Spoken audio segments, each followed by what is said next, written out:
예, CBS 라디오 박정현 판승부 2부 문을 열었습니다. 미국 대선이 아주 뜨겁습니다. 트럼프 전 대통령의 피격 사건 이후 또 바이든 대통령의 재선을 포기하면서 미국 대선이 한치 앞을 또 바라보기 어려운 상황이 됐습니다. 미국 대선판 상황.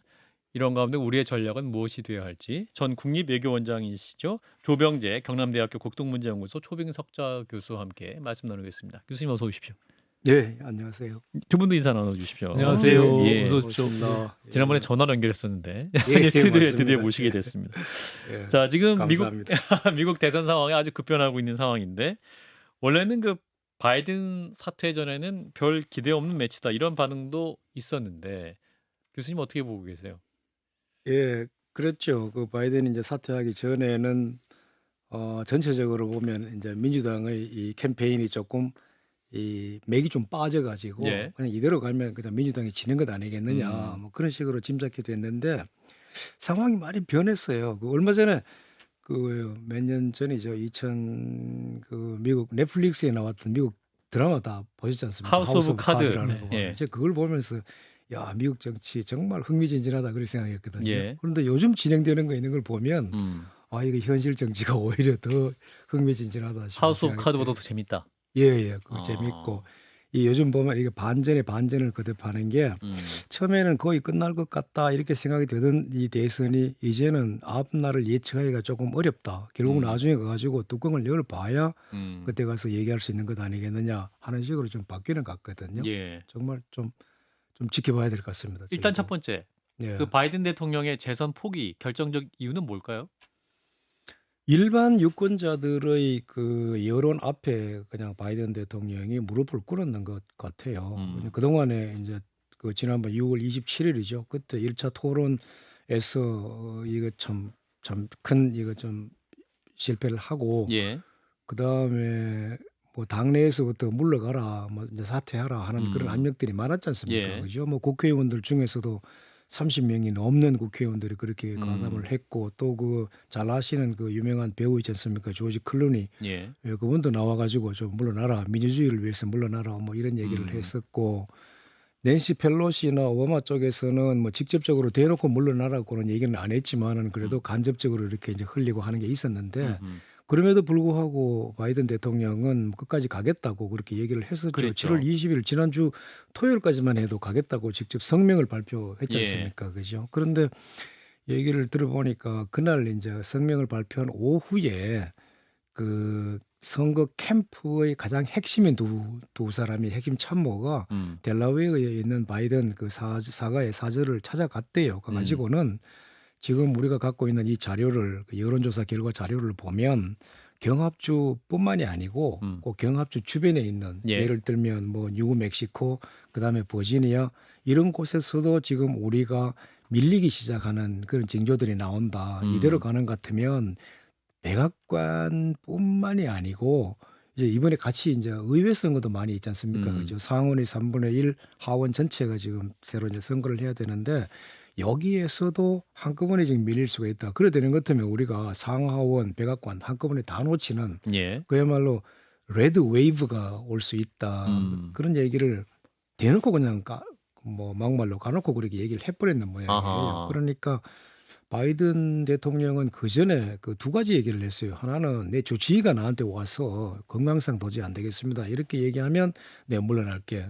그다음에 내 선거 참모들이 와가지고 도저히 이길 수 없는 판이다. 이렇게 얘기하면 내가 물러날게. 그런 얘기는 몇 번 공개적으로 예. 이야기를 하셨어요. 그러니까 이번에 나왔던 거는 그 두 번째에 해당되는 거죠. 아하. 선거 핵심 참모들이 와가지고 이게 도저히 이길 수 없는 판입니다. 이렇게 얘기하니까 이제 새가 정말 불가피하구나라고 하는 것. 그러니까 국민들의 마음이 그러니까 여론이 이제 경합주 이런 데서 다 돌아서고 있는 것 같다 하는 징후 때문에 뭐 어쩔 수 없이 그렇게 결단을 내린 것 같아요. 그렇군요. 자, 그러면 이런 상황에서 이제 트럼프 전 대통령이 이제 총격 피격을 당하지 않았습니까? 그렇죠.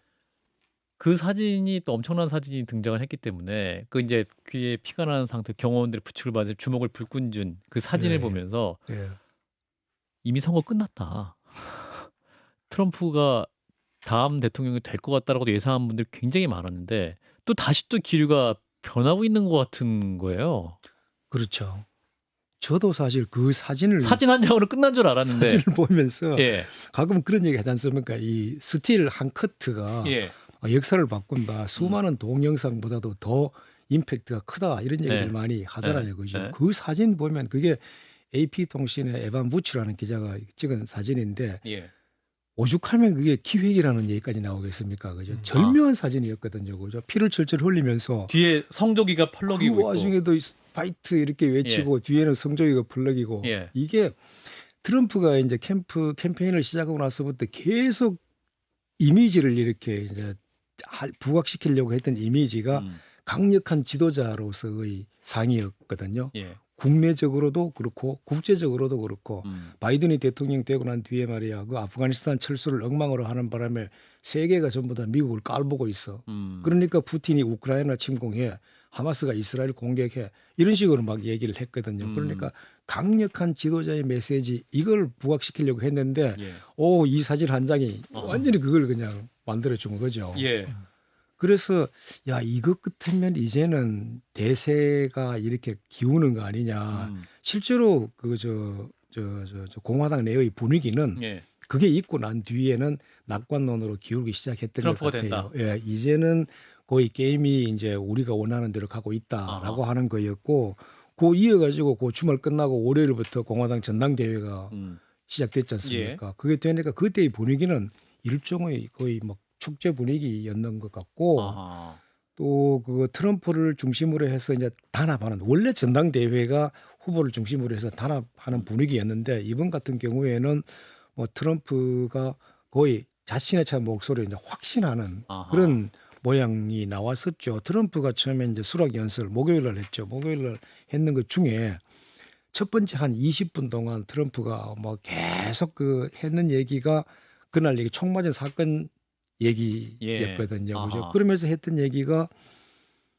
이거는 전지전능한 하나님의 은총이 아니고서는 있을 수 없는 일이다. 하나님의 뜻이다. 하나님의 뜻이다. 그렇게 이제 얘기를 했던 거예요. 그죠? 그리고 그 전당대회 하는 그 앞쪽에서도 그 전날 다른 그 이 연사들도 나와가지고 이거는 신이 개입한 거다. 이런 얘기들을 꽤 많이 했어요. 전체적으로 메시지가 보면 하나님이 트럼프가 이번에 대통령 되기를 뭐 바라고 있다 또는 뭐 밀어주고 있다 이런 비슷한 메시지를 계속 투영시키려고 그렇게 했었거든요. 그러니까 공화당의 분위기는 그렇게 낙관적이었습니다. 그런데 이런 상황에서 그렇죠. 이런 상황에서 근데 갑자기 예. 민주당의 카멜라 해리스가 등장을 합니다. 카멜라 해리스가 등장. 방금 전 또 속보가 오바마 전 대통령이 카멜라 해리스 부통령을 민주당 대선 후보로 지지한다. 입장을 또 공식적으로 밝혔다는 또 속보가 나와 있네요. 오바마와 미셸 오바마가 해리스 부통령에게 전화를 걸어서 지지를 표명하는 영상이 지금 공개가 됐다고 합니다. 그래서 지금 이제 해리스가 등장하면서 여론조사도 보면 트럼프와의 격차가 많이 좁혀졌고 어떤 그렇습니다. 것도 이기는 것도 나오고 있어요. 예, 맞습니다. 이유가 뭐예요, 이거는? 예, 그 조금 저희들은 충분히 해석은 가능할 것 같거든요. 해석이 가능할 것 같은데 그 이거 해리스가 등장했다라는 것보다도 바이든이 없어졌다라고 하는 게 저는 우선 더 중요하다고 생각이 돼요. 왜냐하면 그 전에 이번 대선 구도를 한번 보십시오. 지난 한 1년 반 가까이 진행된 구도를 보면 한쪽에서는 바이든은 이렇게 했어요. 정치적인 이게 프레이밍이라고 하지 않습니까? 그죠? 트럼프를 어떻게든지 간에 범죄자 프레이밍으로 만들려고 몰아가려고 스캔들 여러 가지 했었고 그죠? 워낙 문제가 많은 예. 사람이니까. 그다음에 트럼프 쪽에서는 바이든은 무능한 대통령이다. 우부정하고 나이 많은 무능한 대통령이다. 네네. 이런 식으로 계속 이제 프레이밍을 해왔거든요. 그러니까 한쪽은 범죄자 트럼프, 다른 한쪽은 우부정한 무능한 대통령 바이든 이 프레이밍으로 이렇게 계속 왔고 네. 이게 워낙 재미가 없으니까 사람들이 그냥 역대급 비호감 선거로 이렇게 막 진행이 되어 왔던 거죠. 누가 좋아서 찍는 게 아니라 싫어서 이제 찍을 수밖에 없는 그런 상황으로 가지 않았습니까? 그런데 그 바이든이 7월 20일까지 나는 완주하겠어라고 얘기를 했다가 그 이튿날 7월 21일 날 그냥 쫙 빠져버렸거든요. 그러면 보십시오. 아마 제 생각에는 트럼프도 아마 허를 찔렸다고 분명히 느꼈을 것 같아요. 그러니까 이 두 개 구도라는 게 범죄자 트럼프, 그다음에 무능하고 꾸부정한 뭐 바이든, 여기에서 바이든이 갑자기 없어져 버렸어요. 그러면 이제 이 구도상에 남는 거는 범죄자 트럼프만 있거든요. 6월 27일 대선 토론 이후에 무능한 바이든이라고 하는 것은 확실히 낙인이 찍혔어요. 그러니까 국민들이 아 맞구나 이렇게 생각했고, 그거와 동시에 범죄자 트럼프라고 하는 이쪽 이 문제는 사실상 인식에서 막 사라진 거예요. 그죠? 예. 그런데 이 바이든이 없어져 버렸잖아.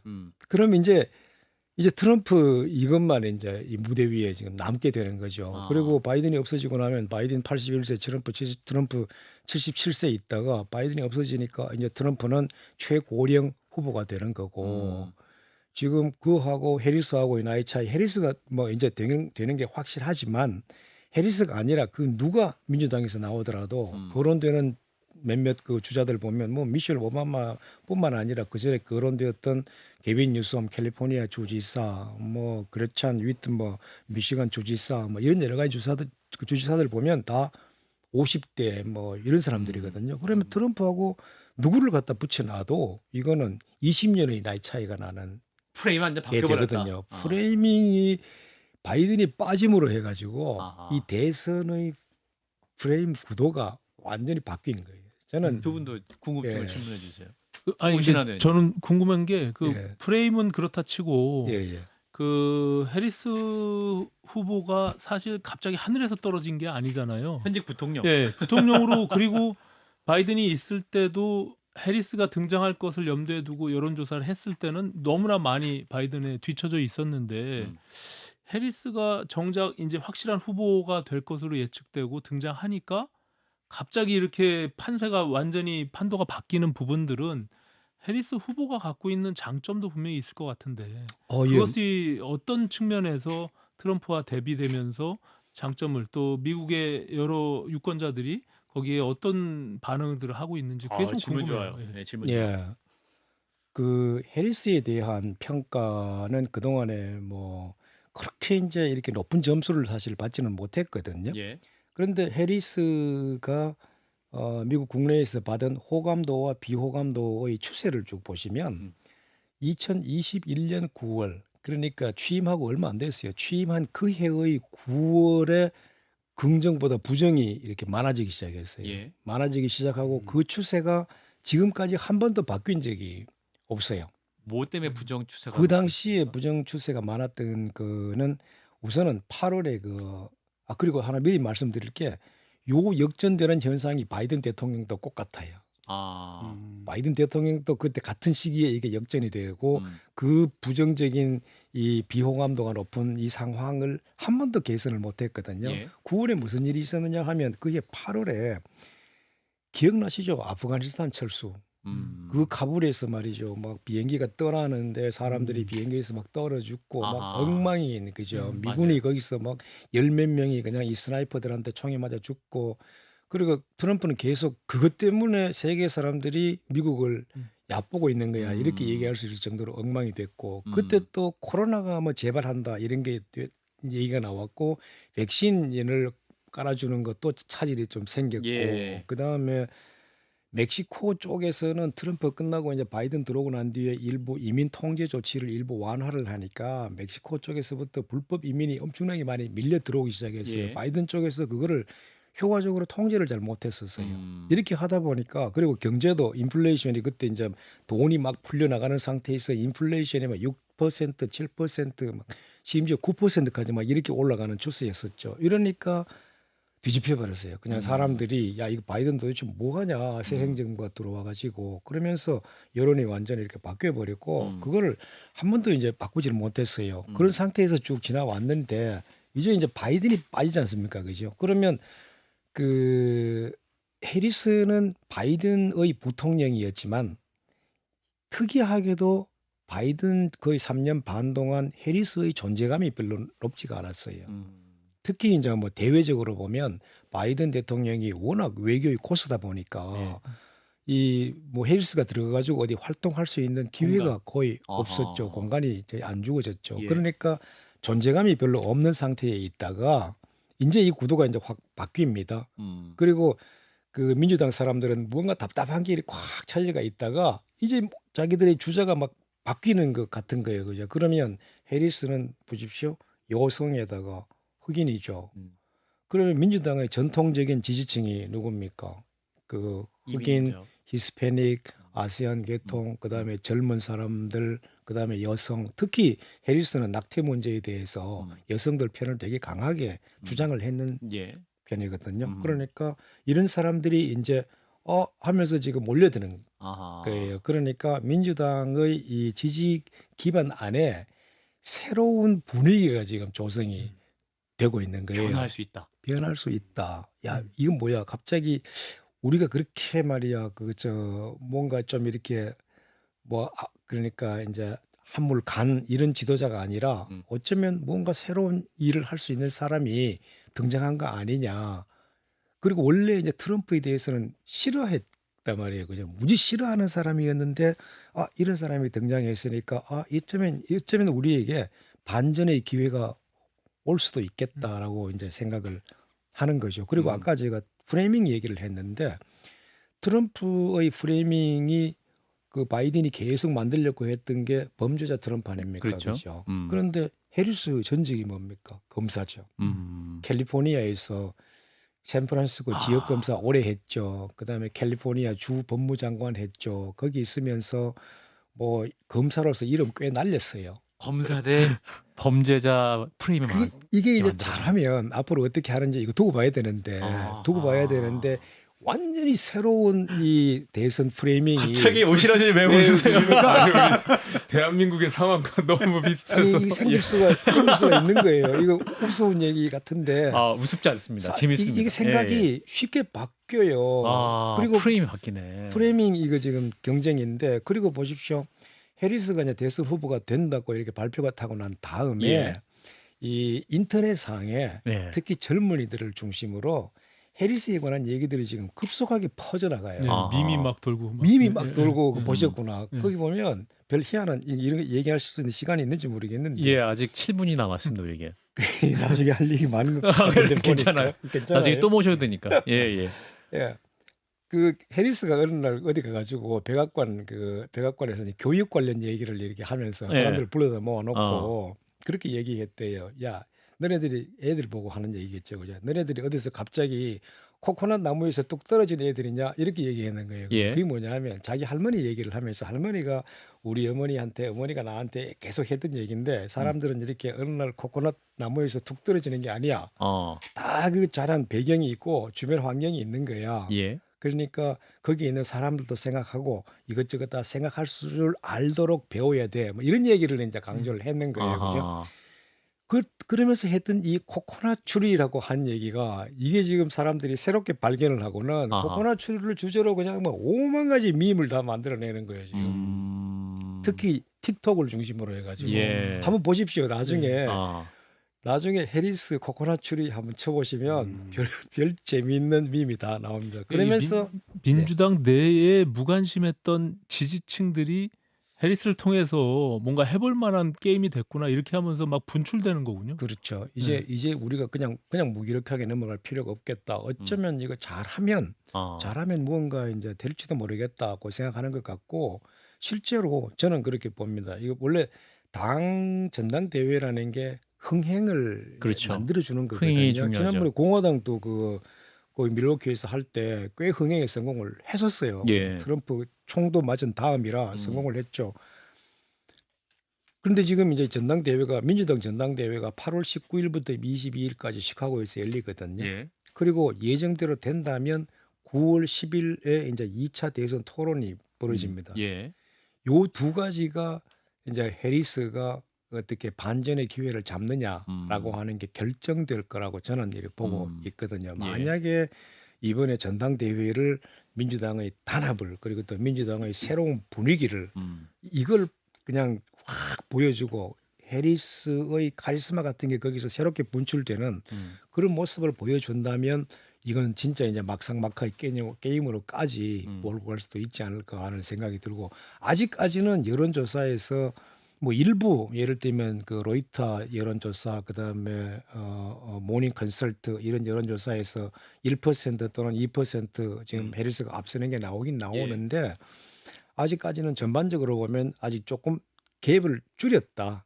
조금 격차를 줄였다. 이게 이제 주된 조사 결과인 것 같거든요. 그런데 아직 조사 결과는 이 사퇴하고 새로운 바뀐 구도에서의 조사 결과의 초입이기 때문에 예. 앞으로 조금 시간을 두고 알겠습니다. 어떻게 바뀌어 나갈지 두고 예. 봐야 될 것 같아요. 자, 교수님 말씀 드리니까 쭉 빨려 들어가서 다 그래. 예, 명강의를 듣는데 한 4분 남아서 또 필요한 질문이 좀 남아가지고요. 자, 트럼프가 이제 집권을 하게 되면, 혹은 해리스가 집권하게 되면, 이제 우리 대한민국의 전략도 바뀌어야 될 것 같은데, 두 분이 이제 두 가지 케이스 모두 놓고 이제 우리 정부가 준비해야 될 거 아닙니까? 준비를 하고 있겠죠? 좀 뭐 당연히 그럴 거라고 생각합니다. 예. 안 하면 직무유기죠. 예, 일단 트럼프가 집권을 하게 되면 뭐 구체적으로 뭐 이민 제한, 제조업의 회복, 뭐 해외 개입 축소 뭐 세 가지를 교수님께 드시기도 했고, 무엇보다 주한미군 철수 얘기도 하셨던 것 같아요. 실현 가능한 시나리오가 될까요? 트럼프가 강조하고 있는 예. 대외 정책과 관련된 정책에서 세 가지가 예, 이민 통제하고 그다음에 제조업 재건 그리고 해외 개입 축소거든요. 예, 이민 국내적으로는 무지 중요하지만 우리하고는 별 관계가 없어요. 그렇죠. 그렇죠? 제조업 재건 이것도 경제에 큰 영향을 미칠 수 있는 거지만은 우리는 이미 트럼프 4년, 바이든 3년 반 지나면서 꽤나 시달림을 받았어요. 우리 정부와 기업이. 예. 그래서 저는 이 문제도 내성이 상당히 생겨서 음. 웬만한 상황은 다 극복해 나갈 수 있으리라고 보고 우리가 제일 이제 생소하게 맞닥뜨려야 되는 게 해외 개입 축소라는 이건데 해외 개입 축소 트럼프가 얘기하는 거 이거 이 별거 아니거든요. 지금까지 미국은 말이야 지난 70년 동안 세계의 경찰 노릇을 했는데 예. 이제 미국 더 이상 이거 잘 못하겠어. 이제는 동맹국들이라고 하는 얘기하는 당신들도 나토도 그렇고 일본, 한국도 그렇고 이제 자기 앞걸음 자기가 해 이렇게 얘기하는 게 이 트럼프의 해외 개입 축소거든요. 예. 일기 때 트럼프가 이런 맥락에서 여러 가지 얘기를 많이 했어요. 그러면서 군인들도 꽤 많이 철수를 시켰어요. 독일에서도 11,000명을 철수를 시켰고 뭐 시리아에 있던 거 다 철수시켰고 아프가니스탄에 있던 거 다 철수시켰고 뭐 소말리아에 있던 거 다 철수시키고 이렇게 했는데 그때 아시아는 손을 못 댔죠. 그죠? 예. 손을 못 댔는데 한국에 대해서 이 해외 개입 축소 문제와 관련해 가지고 제시해 놓고 있는 이 요소가 세 가지가 있습니다. 하나는 방위비 분담이고 많이 들으셨을 거예요. 예. 또 둘째는 주한 미군 문제고 세 번째는 이제 북한 문제예요. 예. 김정은하고 이제 만남 이런 문제인데 짧게 그냥 말씀드리면 방위 분담 문제 지난번에 트럼프가 있을 때 50억 달러 얘기했다가 10몇 억 달러만 받고 그냥 말았잖아요. 그죠? 예. 그런데 트럼프가 이 50억 달러 얘기했다는 걸 지금도 머릿속에 기억하고 있고 그 5조 넘는 돈이죠. 50억 달러면. 6조 지금 거의 뭐 6조. 7조 예. 이렇게 되는 거죠. 그러니까 그리고 내 이번에 다시 백악관에 들어가는 것 때문에 이 문제 어떻게든지 해결할 거야. 이런 식으로 대놓고 얘기를 했고요.